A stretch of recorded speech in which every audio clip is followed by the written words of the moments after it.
Hello again and welcome back to another one of the tutorials. Now this time I'm going back to basics and I'm going to look at a semi-crescent. So we're going to look at a design that hopefully will be curved almost like a section out of a circle.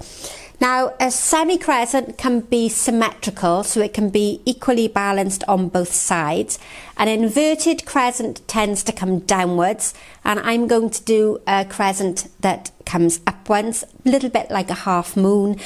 And it can be asymmetrical, which is what I'm going to do today. So it'll be taller on one side than the opposite side, or it can be symmetrical where it's equally balanced on both sides. But today, my favourite, the design I like to do the most of, is an asymmetrical crescent.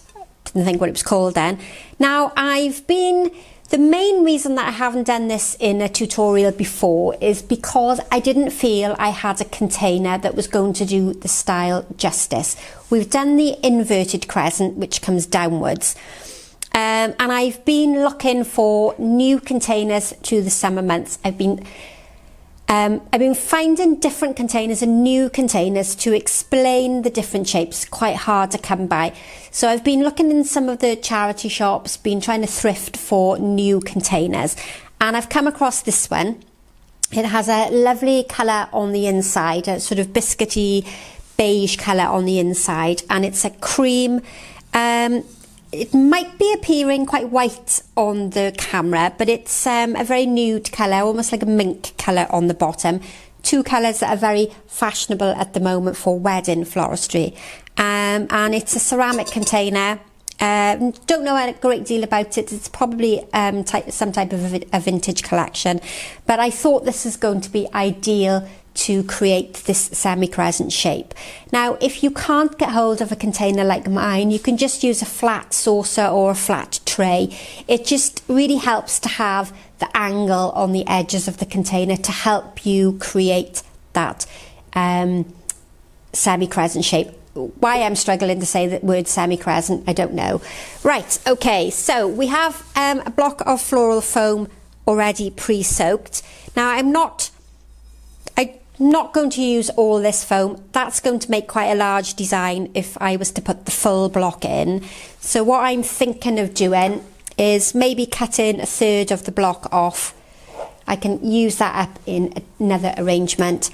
And I'm going to have myself about 2/3 of the floral foam block. This has been pre-soaked in a bucket of water that's deep enough so that the floral foam can sink comfortably under its own weight. And I'm going to place that into the centre of my container. Now, we could have used a floral frog and some sticky floral fix to hold this into position. And we haven't looked at those at all in any of the tutorials.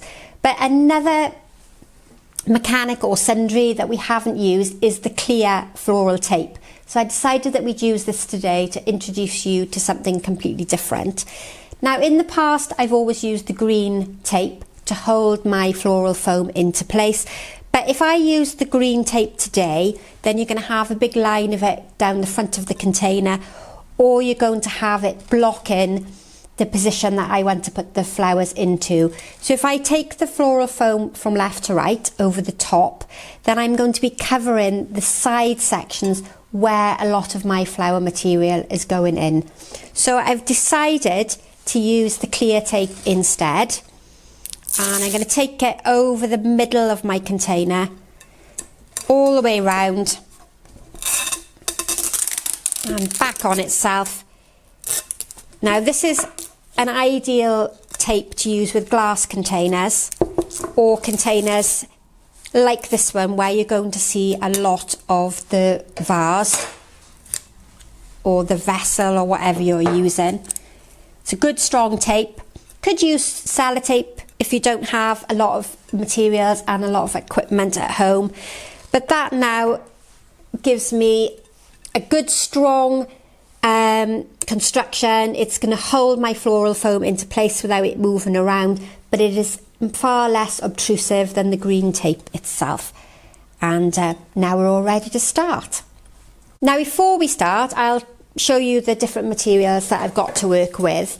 Now, here in the UK, we have lots of beech. So this is a native tree to the UK.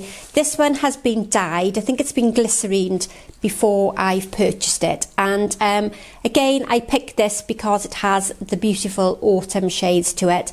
And even though you can't see the inside of my container, I thought that was almost my inspiration for the colour combination.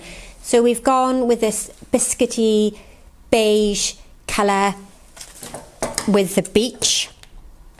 And another reason I picked it is because it already has this lovely shape to it. So to try and create a crescent, I've already solved part of the problem by picking material that has that curve to it already. If you buy greenery or you pick greenery that's straight, you're going to really struggle to create that circular design that we're trying to achieve. So really think about the materials before placing them in the arrangement. Think about how you're going to achieve the circular curved effect in the arrangement. Let's just move that to one side. Now, I haven't got anything unusual or anything exotic in this type of arrangement. I've just picked myself a beautiful yellow rose, and this is about a medium size head, so it's not too small. So again, if we think about the scale, I needed a size of flower head that was going to work well with the size of my container, and this is a gorgeous, I think this is called Moonwalk, lovely yellow rose. Now, the other material I've chosen to help me create those curves is just your basic spray carnation. And this often works well in creating curves. The spray carnations can be quite rigid and quite straight. And if I just angle it that way, if you're looking for that downward curve, if you're doing the other shape of crescent, the inverted crescent, then spray carnations often work really well. But I've chosen them again because they give you a slight bit of movement and there's a slight bend in them. They're not quite as rigid as other flowers from your local shops. And then I've got a choice of varying sizes of spray chrysanthemums. So nothing too elaborate, something that you could quite easily pick up in your local shop, your supermarket or a corner shop, or a nice florist that if you might have one locally to you. And I bought a mixed bunch of these, so I've got a variety of colours. I've got yellow here, white, and I have got a very pretty green. I know this one is called Zembla. That's a fantastic and a little bit of an unusual chrysanthemum. And this is a Santini chrysanth that has those much smaller heads. And again, think about your scale. They all work really well alongside one another. We don't have anything that's too big or anything that's too small and that's going to be lost alongside the other flowers. So quite a basic selection. And I've also got, this is just your ordinary ivy from the garden. Just cut off a section for you. And again, if we look at it, I've chosen them because they are curved and they are going to help me accentuate and exaggerate that curved shape. So, you've really got to start to learn how materials work and how they are going to improve your design, I suppose. If you've got the right materials to start with, which is I have an advantage over because I know what flower materials work well within each type of design.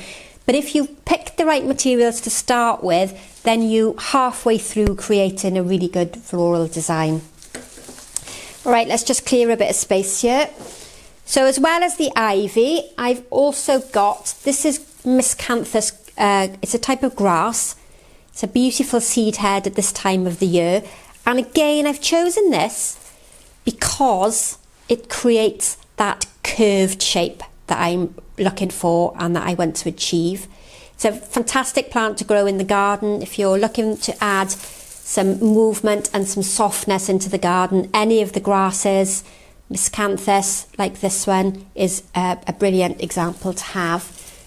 nearly always an autumn flowering or late summer autumn flowering plant, and it can bring some interest into the autumn as all your other plants start to die away. Right, okay, so today's design is front facing, so it's an arrangement that's only going to be seen from the front, but we need to remember always to bring flowers to the back of the design as well to create some actual balance at the back of the design. We don't want everything to tip forward. We need to have depth in the arrangement as well as height and width. Right, so let's get started. Enough talking. Now my height is going to be roughly 1.5 times the length of my container. So if I just do 1.5, that's probably a little bit longer, but it's often better to be longer than it is shorter. And then by going 1.5 to 2 times the length of my container, I'm going to have a design that is well proportioned to the base of my design. It will allow the flowers to be the more dominant part of the design and the container to be secondary or an accessory in the arrangement. Right, okay, so this is a good, just about twice the length of my container. And I'm right down low in the floral foam at the moment. Let's just move over sideways so you can see that one. That's gone completely off camera. Let's move that one out of the way and have a bit of a jig around. Right, so this now is creating my taller piece of material on my left hand side. If I wanted to take that more severely, I could, if I wanted to, place it in this angle to give me a more pronounced curve. But I like the way it follows my container. Now hopefully, let's just turn that round. Yep, you can see that in there clearly. We'll move over slightly.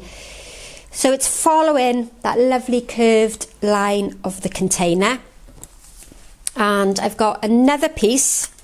Now I haven't pre-cut these, they just happen to be almost the right size. I'm going to come a slightly bit taller on that side. So this is going to be my taller section. So on the opposite side, to get those 1/3 and 2/3 proportions to make the unbalanced look. So we're going to go asymmetrical, so we're not going to have equal sides. This shorter side is roughly half of the length on my taller side. So for argument's sake, if this was 20 inches, my opposite side, the shorter side, is going to be 10 inches. And when you learn, and you might want to do it with a ruler and have something to help you, but eventually you'll be able to do it by eye and the style and the shape will come more naturally to you. Okay, again, so this one is roughly half of the size. So it's not curved as well as my first placement, but it still has a lovely shape to counterbalance what's on this side. So if I just turn that round, for a moment, it's pretty much the same on both sides, front and back. Beautiful, lazy curve. Now, at the moment, we have this beech colour on the outside. We have it on the left and the right. So now I need to link it all together. So that's what we call repetition. I need to repeat the colour and repeat the shape so that it comes from one side to the other, to enable my eye to continue through from one side to the other. And this will now help my design become three-dimensional. So I'm now putting in some depth. So a front and a back. We've got some height and we've got some width. Now we've got some depth into the arrangement as well.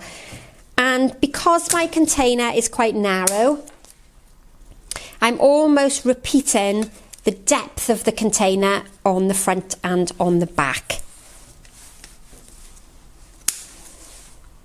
So straight away now we have colour from one side to the other. Just going to add some more in here. Now at the moment we don't have any of that colour on the top section, so that's where I'll aim to go next. I'll aim to bring some of that colour through from one side to the other, but I'm going to keep it quite low. See if we can find some nice shapes. Now I don't want to go too tall because I'm going to lose that curved shape that I'm trying to create. So this time I'm using almost single leaves or leaves in just small pairs. So something like that. Helps to cover the floral foam there in the middle. And it's going to link my colour from one side to the other. And for a moment that's all I'm going to place in. I don't want to overfill the floral foam at this stage because I need to allow plenty of room for my flower material to go in as well.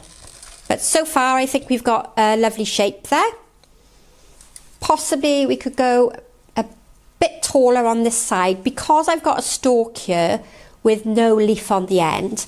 If I just cut that to there, it's possibly a little bit short, but I can always add in at the end if I feel that the asymmetrical balance has been lost a little bit.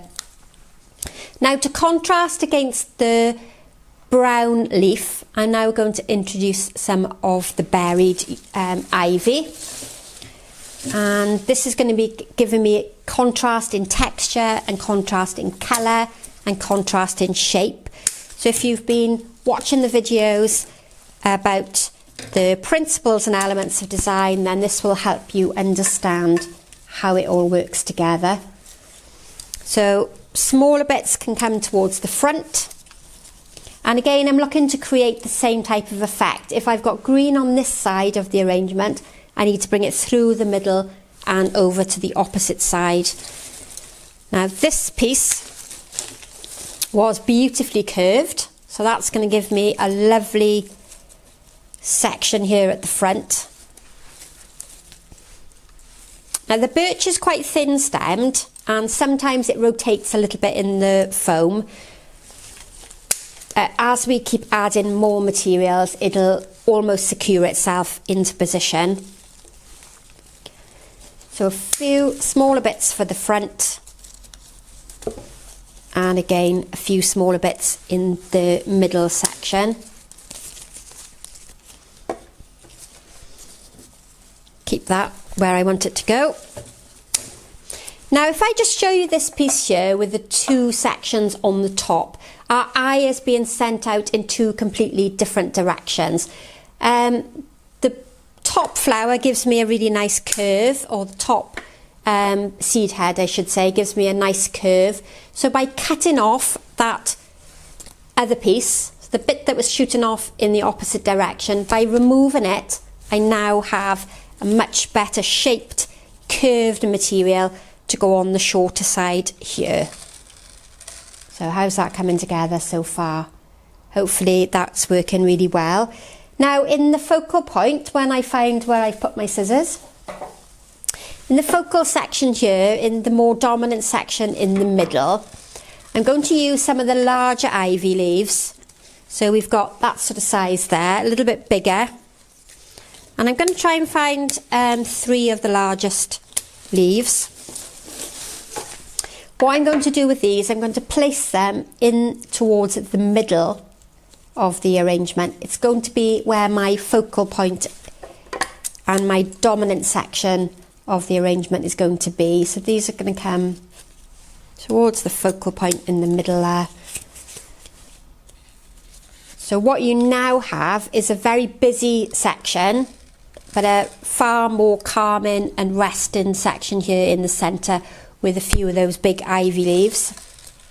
What you now have is a very busy section, but a far more calming and resting section here in the centre with a few of those big ivy leaves. So I'm quite happy there with the shape, and I'm going to introduce now some of the really soft Miscanthus grass, and this has got lots of movement in it. Now the Miscanthus is quite soft and very wispy, so I'm going to add this to the outside of the design along with the birch, and this is going to help again create my outline shape. It's going to accentuate, hopefully, the curve. And I'm going to have one on the opposite side. If I just spin that round again now, again, if we think about our textures, we've got a contrast in texture, contrast in shape. It is really exaggerating the curve. But again, what I need to do is link them together. So they're almost a bit like two arms on each end, waving at you. And I need now to bring some more of the grass through in the middle to create what we call a visual line. So it's linking the material from one side to the other. And if you wanted to use the grass on the opposite way, so it's angled downwards, it would work really well for that inverted crescent that I talked about earlier on. Okay, so let's just grab myself a little bit more of the grass. And hopefully you will see when I turn it round how it almost creates a visual line. So if we go back again to those elements of design, within shape and form we've talked about line, and this now has created a visual line. So it makes your eye follow a pattern from one side to the other, and that's pretty much what we call rhythm and repetition. If I just spin that round, you can see that your eye picks up each grass and continues that movement from one side to the other. Right, so that's my filler flower and my sort of foliage in there. And sometimes I start a design by putting the flowers in first. Sometimes I start putting the foliage in. I think it depends on the style and the shape of arrangement that I'm trying to create. Right, so now we're going in with some spray carnations. And again, I've looked for the buds, the smaller flowers, for the outside of the arrangement, so the furthest distance from the focal point, which is in the middle. I'm now looking again to start a line of material, a visual pathway from one side through to the other. And anything that's small is going to be on the outside. And then the larger of the spray carnations, so if we just show you these ones, these are the ones with the more open heads. These come to the centre, which is what we refer to as the focal point. I'm going to keep going in that way. And we've got to always remember that even though the design is front facing, we still need to bring some material towards the back so that it gives us some actual weight, stop the design falling over, and it creates that three-dimensional effect that you hear me talk about quite often. Okay, so keep working that line from one side to the other. Now the white flower can be quite a dominant colour, and again, if you take a photograph of a design, often the white can be quite glaring and stand out quite a lot. But the main reason for me picking the white is because the container was a very pale, creamy white shade. So I wanted to have a link between the flower arrangement itself and my container, so that it looked like one design and not a sort of colour combination that was a bit of an afterthought. So the white helps to give me a link between the container on the bottom, which is about your rhythm and repetition, which is part of your principles and elements of design. So hopefully that's coming together really nicely for you, and I'm hoping that you can quite clearly see the outline shape forming. Now I'm going to introduce my my main flower, my choice flower, and this is going to be this lovely yellow rose. And I'm going to start with a smaller head. So just like I did with the spray carnations, I've picked the smaller of the rose head for the outside of my arrangement. And then as I work more towards the centre, I'm going to keep the bigger flowers for the focal point there in the middle. So let's go on that side. Hopefully I've got one that's a bit taller for me to get some height on this side. Otherwise my birch It's not birch. My beech is standing up there all on its little lonesome. So that's much better. And I'm going to keep picking them so that they're getting bigger as they come to the focal point in the middle.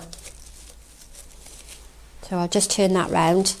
Now the rose is obviously very straight and quite severe. So what I need to be a bit aware of now when I'm creating this section of the design and I'm adding the roses in, that they don't become too severe and too pointed within the design. I need really to blend them in with the structure that I've already created so that we don't see that very straight stem of the rose and it doesn't stand out and make the design very angular. Right, let's see if we can find another small head for the shorter side. And then we're almost now towards the focal point where I can start using the more open flower heads. Now I've obviously only got a yellow rose in this arrangement, but you could use a variety of flowers if you prefer. If you wanted to introduce some larger carnations or some bigger headed roses, this would be lovely to have a larger hydrangea at the focal point so that you had a more dominant section where the focal point is. But at the front of the design here where I'm working, this would be referred to as the focal point. And this is where I'm going to place more of the roses, so I have a bigger, more dominant section there at the front. Okay, so how's that so far? I think that's working really well. You can still see the curved shape. It's taller on one side than is the other, and hopefully there's a lovely line created with the roses from one side to the other. Right, so now I'm just going to reinforce that focal point at the front. I think this time we're going to introduce the yellow chrysanthemum, or maybe even the green. I'm just going to have a look, see how it works together. I think we're going to stick with the creamy colour, the sort of creamy green colour. I think this is a nicer colour to blend in alongside one another. Again, the smaller flower, so this is a little bud going to come towards the outside, and I'm going to work now with the larger heads towards the front. It's going to help reinforce the focal point at the front. It's going to make the focal area far more dominant. It's going to give me a place that's calming and restful. Somewhere for your eye to stop and rest before it goes shooting off in another direction to see what other interesting flowers are in the arrangement. Now, because I was quite selective in picking foliage that had a curved shape to it, that has really exaggerated my outline shape. So even though my other flowers that I'm adding in, and the roses and the chrysanthemums, are quite stiff and quite straight, because I selected a good choice of foliage in the beginning, I haven't lost my overall shape. So that's working quite well together. I think I need to add in another rose here. We seem to have quite a big gap between my rose on the outside and my roses further down. So we're just going to adjust that one slightly. Now, when you're learning flower arranging, I think one of the worst problems you encounter is that you tend to move your flowers in and out within the foam. Because you're unsure about where to place them, you tend to move things around. And then what will happen is you'll destroy the foam and the foam will disintegrate. So try and place the flowers in once and leave them there. Try not to keep moving them around like I'm doing now. And make sure you've allowed yourself a large enough piece of foam at the very beginning to accommodate all the flowers that you've got. But make sure the foam isn't too large, because then you will have problems covering it and you will eventually lose the overall shape. Right, so we're going to put one more rose on that longer side. And I think we're pretty much done. Don't think we need to have any more flowers in there. Small bit of the foliage in the centre, just because I've could do with the contrasting colour there where the roses are in the middle. But I think overall we've got a really nice design. So this is the first time we've looked at a crescent. This one is an asymmetrical crescent, so it's taller on one side than it is on the other. And hopefully that's given you some clear instructions on how you can try and attempt to do this design for yourself. So, hope you've enjoyed that one. So I'm going to add this to the Back to Basics series because we haven't covered a crescent in that section at all. So if you've been enjoying the videos, please subscribe to the channel or hit the bell to be notified every time I upload a new tutorial, and share with your friends. Let as many people know as possible. Give us a comment in the box below and a like if you've enjoyed what you've seen. And if you've got any questions, please put them in the comment box below and I'll try and help. I'll also list all the materials that have been used in the description box below. And if you're unsure of anything, then please put it in the comment box below. And we look forward to seeing you again very soon. So bye for now.